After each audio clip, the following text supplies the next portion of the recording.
kapag ang isang senador ay hindi bumoto para sa impeachment, yung pinapangakong mga proyekto na bilyon-bilyon, hindi po ma-release ang pondo. At alam naman po natin ngayon, ang patakaran ngayon sa mga infrastructure project, halos 50% na po ang napupunta sa bulsa ng mga kongresista at senator. Mga kababayan, ito po ang mainit na balita na tila ba itinatago at pilit na hindi binibigyang pansin ng mga tinaguriang bayarang media. Mga isyong mas pinipiling hindi ibalita o talakayin, tila mga independent vloggers na lamang ang tunay na naglalakas loob maghatid ng buong katotohanan sa sambayanang Pilipino. Nagbibigay linaw, nagsusuri, at walang takot na inilalanta ang mga bagay na dapat malaman ng taumbayan.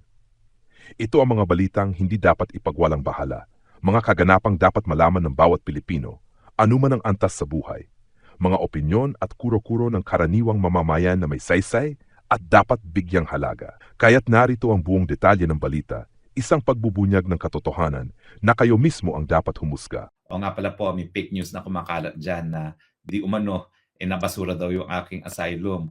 How they wish, kasi alam ko gustong-gusto nila ng mga Bangag Incorporated na makita ko na humahalik sa rehas para sa krimen na hindi ko naman ginawa. Well, sorry na lang kayo, hindi po yan mangyayari. At kahit ano pong mangyari, papatunayan ko po na kahit anong kasong isasampa sa Pilipinas, yan po ay panunupil ng karapatan ko, lalong-lalo ng karapatan ng malayang pananalita. Alam niyo ba ho, talagang atat na atat sila makasuhan ako. Dapat non-bailable para mapatay nila itong Facebook at saka YouTube natin. Parang ginawa doon kay Pastor Kibuloy na kapag nagkaroon ng kaso na non-bailable, unang-una silang tatakbo sa Facebook. Hindi po yan mangyayari. Kasi ngayon pa lang po, pinagbigay alam ko na sa Facebook na ako ay asylum seeker dito sa Netherlands. At ang dahilan na ako nga ay asylum seeker ay dahil doon sa tinatawag na unjust prosecution. Hindi lang po dahil sa contempt order ng Congress, hindi lang po dahil doon sa incitement to sedition, pati na po yung kaso na kabinbin sa DOJ ngayon na non-bailable po ha, qualified human trafficking. At alam niyo pa yung kasong yan ha, afterthought lang ako. Hindi ako kasama dun sa unang kinasuhan, nagsampa lang sila ng supplemental complete affidavit na dinadawit ako kuno, no? Pero wala pong kaebidensya yan. Dahil para ako'y madawit sa isang non-bailable case na unjust syndicated trafficking, dapat mapruebahan yung tatlong elemento ng trafficking na ako'y may recruit, na ang pamamagitan ng aking pag-recruit ay paggamit ng dahas at ang aking intensyon ay para pagsamantalahan yung gawain ng taong yan. No? O kundi naman kaya conspiracy. Pero sa ating batas, ang conspiracy po dapat mapatunayan kasama ng elemento ng krimen. Hindi po pwedeng sabi-sabi, hindi po pwedeng invento, hindi po pwedeng speculation. So naniniwala po ako na yung pag-cite sa akin ng contempt ng Kongreso, 2 beses po yan. Kasama na pang aking misis. Yan po ay ebidensya ng political persecution at yung 2 ko pang kaso na incitement to sedition, ay nako, lahat po yan ay kabahagi ng political persecution. Pero dahil alam ko naman po, alam ng DOJ kung ano ibig sabihin ng being asylum seeker, na hindi ako magagalaw dito hanggang hindi matapos yung aking aplikasyon, kung ako po'y kakasuhan ng kung ano-ano, yan po ay para mapatahimik tayo. Dahil gagamitin dahilan yan sa Facebook para ipatanggal ito ating Facebook na ito na meron na pong 2.1 million followers at yung last record po natin ay halos 270 million views. Pero hindi po mangyayari yan. Dahil ako naman po ay kakilala ng Facebook. Matagal na po akong nagbibigay depensa sa mga vloggers na nasa Facebook, na nasa Google, sa Burma, sa Vietnam, sa Malaysia. At alam po nila na matagal na po akong isinusulong ang karapatan ng malayang pananalita. So hindi po sila magtatagumpay sa kanilang maitim na balak na patahimikin ang Spokes Hour. Lalong pilitin na patahimikin at pasupilin ng Spokes Hour, lalo po tayong magsasalita dito sa Spokes Hour. Di lang po sa Facebook, hindi, pati na rin po sa YouTube. Pangako ko po yan, ipaglalaban natin ang karapatan ng malayang pananalita at malayang pag-iisip. Dahil yan po ang gusto mangyari ng Marcos regime, matahimik ang lahat ng mga kritiko, gaya ng ginawa ng kanyang ama na pinatahimik, pinakulong ang mga kritiko. Hindi na po sa ating mangyari yan kasi nga po asylum seeker na tayo at pangangalagaan po natin itong ating boses sa internet na binigay na po ng ating may kapal para po magkaroon tayo ng malayang merkado ng ideya. Pag-usapan naman po natin ngayon, Oplan Horus. Ano ba yung Oplan Horus na yan? Well, una-una, for the benefit of Facebook and the fact-checkers, this did not originate from Harry Roque. It originated from a newspaper report exclusively carried by the Manila Times as its headline today. Can we flash the headline? Leaked paper lays out Paul attack plan. Ano pong sinasabi ng Manila Times? Abay, may plano pala ang administrasyon na talagang gamitin ang pondo ng gobyerno para mananaig ang mga kandidato ng alyansa sa darating na panahon. So according to Manila Times, which is one of the oldest newspapers not just in the Philippines but in the whole of Asia, government has an Oplan Horus whereby they will use government resources to make sure that their candidates for senators win in this midterm election. Bakit po nila gustong manalo mga kandidato nila sa parating na mid-year election? Dahil gusto nilang tanggalin na naman ang isang tinik sa kanilang Marcos Forever na plano. Nais nilang tanggalin sa pwesto ang Vice President Sara Duterte sa parating na impeachment trial sa Senado. At kabahagi ng sinabi ng Manila Times ay hindi rin kaiba doon sa ginawa ni Noynoy Aquino para mapatanggal ang dating Chief Justice Corona na gagamitin na naman ang pondo ng bayan para po mabili ang mga boto ng mga senador.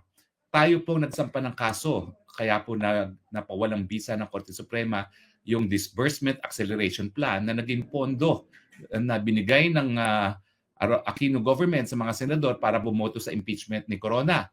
Ano naman daw po ang gagawin nila para makakuha ng boto para sa impeachment ni Inday Sara Duterte? Abay, ang gagawin daw po nila ay meron silang for later release. Ano ba ho yung for later release? Yan po ay mga budget para sa proyekto na kinakailangan aproban mismo ng presidente ang disbursement.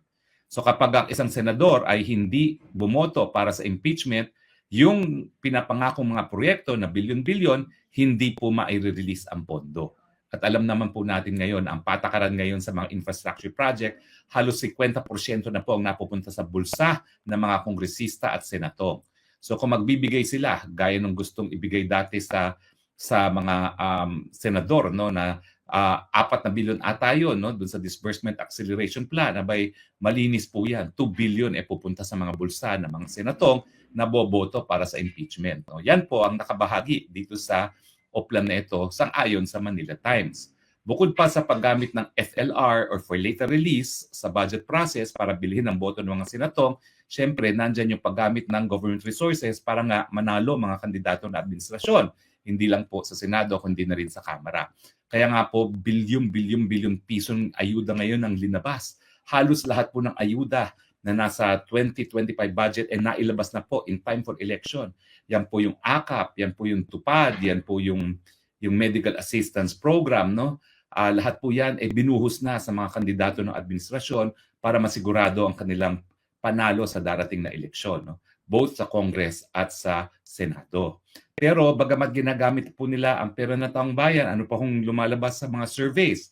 Ang lumalabas po sa survey ay patuloy po ang pang-arangkada ng mga kandidato ng PDP laban sa darating na eleksyon. So parang wa-epek ang ginawa nilang pamumudmod ng pera at nangangalampag pa rin ang hanay ng PDP sa darating na eleksyon.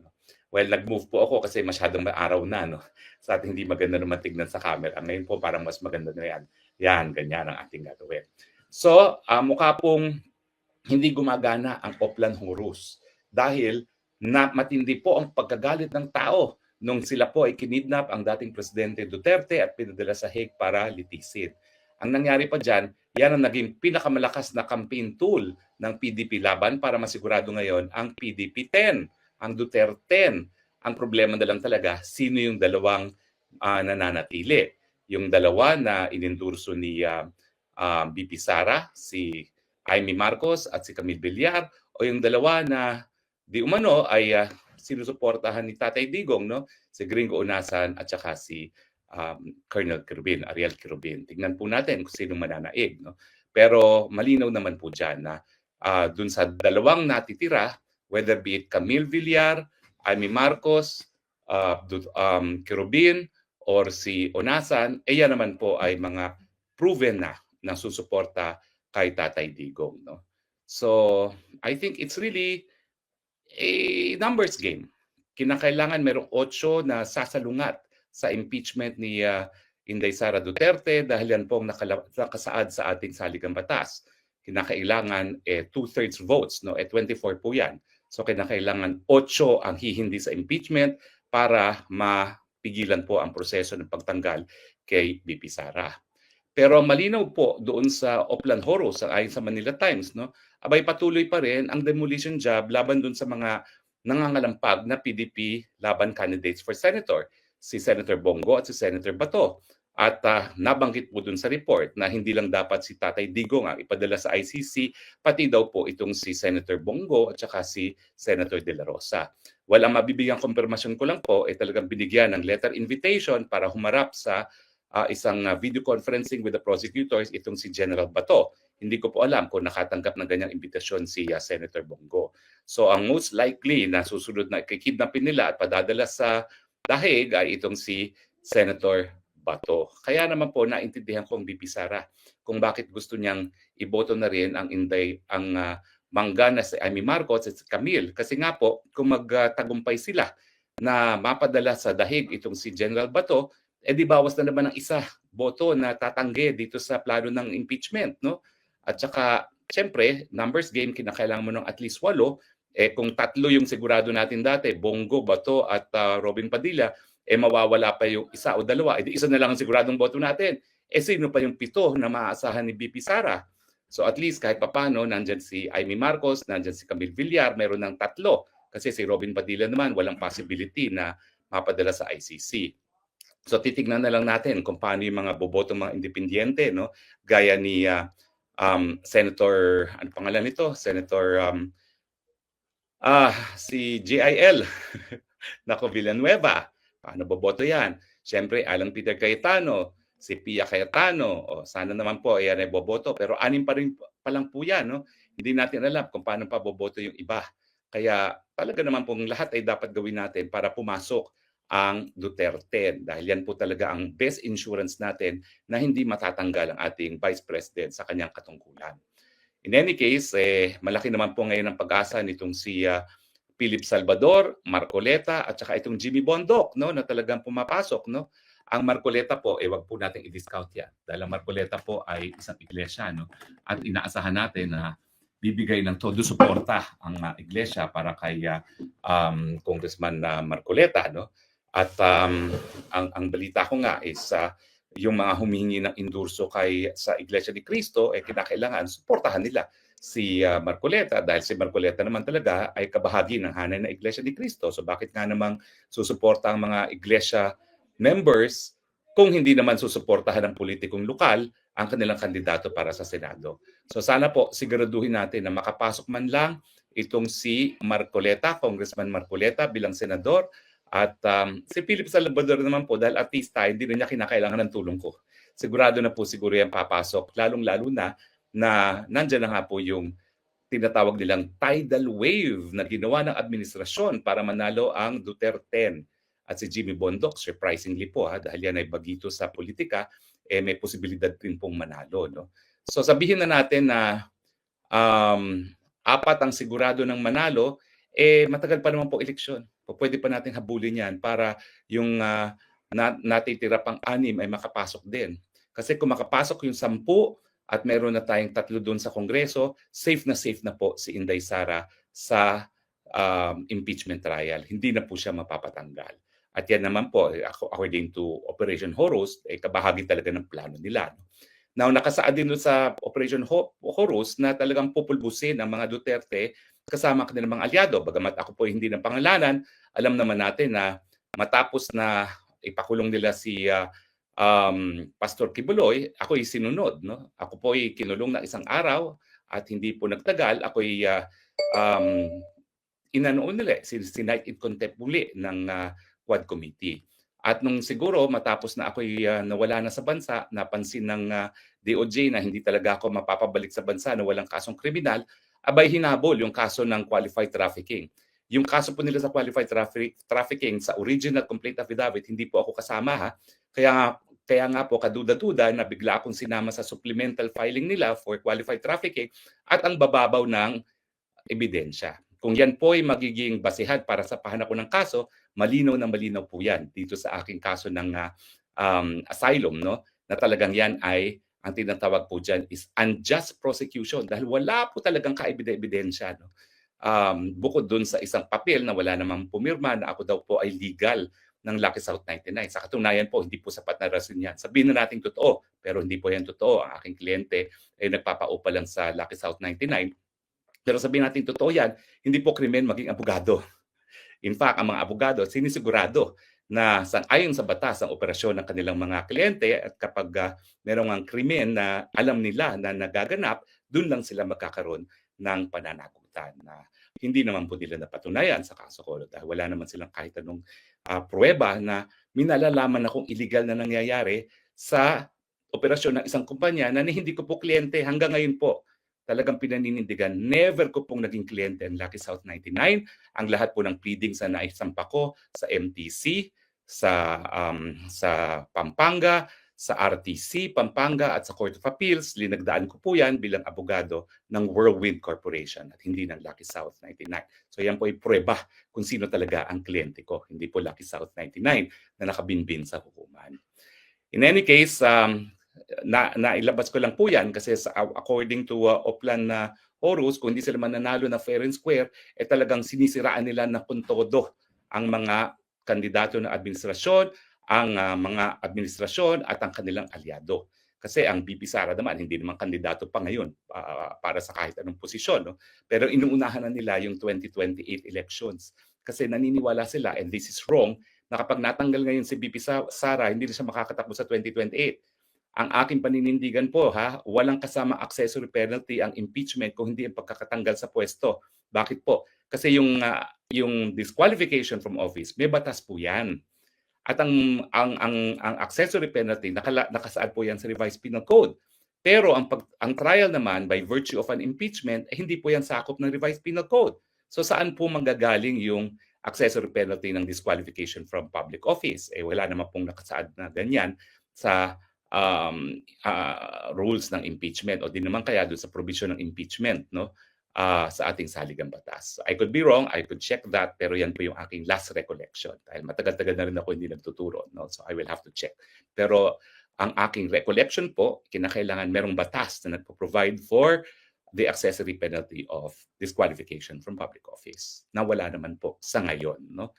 So sabihin na natin magtagumpay silang matanggal ang BP Sara, which is remote, dahil iboboto natin ang PDP 10, ay hindi po yan sagabal sa pagtakbo ng ating VP Sara bilang presidente sa 2028. Ang tanong, paabutin pa ba natin hanggang 2028? Meron namang kapangyarihan ang sambayan ng Pilipino magsisante ng presidente.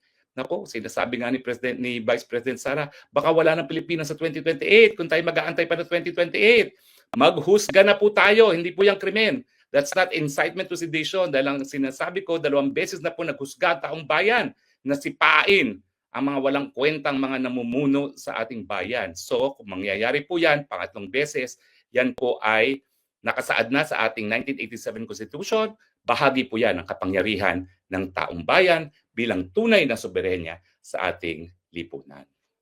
Bago po ako magtapos, inuulit ko po ang aking bakit taga-by party list? Dahil kinakailangan po nating palawakin ang hanay ng oposisyon sa Kongreso. Hindi naman po pwede na lulustayin nila ang pondo ng taong bayan sa mga ayuda at mga proyekto na pinagkakakitaan ng mga kongresista at mga senatong, ng mga congressman. Kinakailangan po magkaroon tayo ng masigla at tunay na minorya dyan sa Kamara de Representante at mangyayari lang po yan kung mananalo ang mga party list na nasa hanay ng Pro Duterte camp. At ang gabay party list po, dahil iniinduso ko po, nangunguna po talaga yan na magiging tapat sa agenda ng tunay na demokrasya sa ilalim ni Vice President Sara Duterte. Huwag na po kayong bumoto sa mga kongresistang pumirma ng impeachment complaint. At kung may party list po na pumirma ng impeachment complaint, burahin nyo na po yan.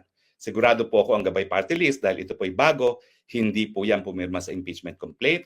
At ang gabay party list, ulitin ko po, sisiguraduhin na mabuhay ang demokrasya sa Kamara de Representante, hindi po magiging rubber stamp, hindi po magiging tautauhan, maninindigan po yan para sa kabutihan ng bayan, susuporta kay Vice President Duterte at sa demokrasya. Gabay Party List po, 139 sa balota. At yun nga mga kababayan, anong masasabi niyo sa balitang ito? Maaring ihayag ang inyong opinyon at kuro-kuro sa comment section sa ibaba. Huwag din kalimutang mag-like, mag-subscribe at mag-share sa bidyong ito.